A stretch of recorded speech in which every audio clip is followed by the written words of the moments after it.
சேலம் பெரியார் பல்கலைக்கழக முறைகேடு தொடர்பாக கருப்பூர் போலீசில் 2 பேர் ஆஜராகியிருக்கிறார்கள். அவரிடம் தற்பொழுது விசாரணை நடைபெற்று வருகிறது. 5 பேருக்கு சம்மன் அனுப்பியிருந்த நிலையில் ஜெயராமன், துணைவேந்தரின் செயல் சுப்பிரமணிய பாரதி தற்பொழுது ஆஜராகியிருக்கிறார்கள்.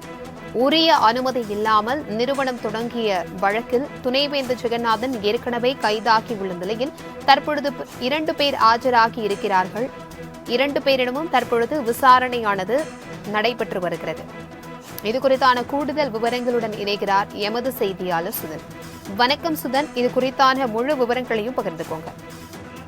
வணக்கம் பிரபாவதி. சேலம் பெரியார் பல்கலைக்கழக துணைவேந்தர் ஜெகநாதன் அரசு விதிகளை மீறி வர்த்தக ரீதியாக பூட்டர் என்ற நிறுவனத்தை தொடங்கியதாக எழுந்த புகாரில் அண்மையில் அவர் கைது செய்யப்பட்டு பின்னர் ஜாமீனில் விடுவிக்கப்பட்டுள்ளார்.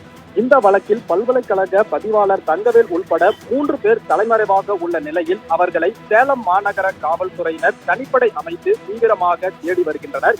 இதற்கிடையே துணைவேந்தர் ஜெகநாதனின் இல்லம், அலுவலகம் உள்பட அவர் தொடர்புடைய 7 இடங்களில் மாநகர காவல்துறையினர் சோதனை மேற்கொண்டு இந்த முறைகேடு புகார் தொடர்பான ஆவணங்களை கைப்பற்றியதாக போலீசார் தரப்பில் தெரிவித்தனர்.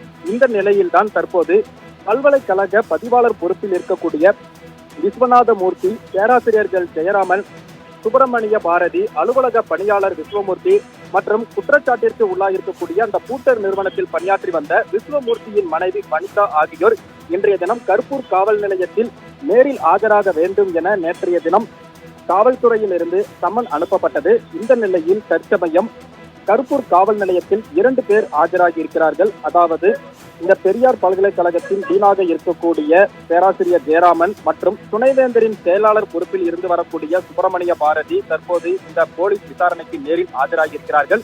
இந்த விசாரணையின் போது தற்போது இந்த புகார் தொடர்பான கேள்விகள் எழுப்பப்படும் என தெரிய வருகிறது. ஏற்கனவே அவர்கள் தொடர்புடைய இடங்களில் மேற்கொண்ட சோதனையில் பல்வேறு ஆவணங்கள் கைப்பற்றப்பட்ட நிலையில் தற்போது இந்த விசாரணையானது மேற்கொள்ளப்பட்டு வருகிறது.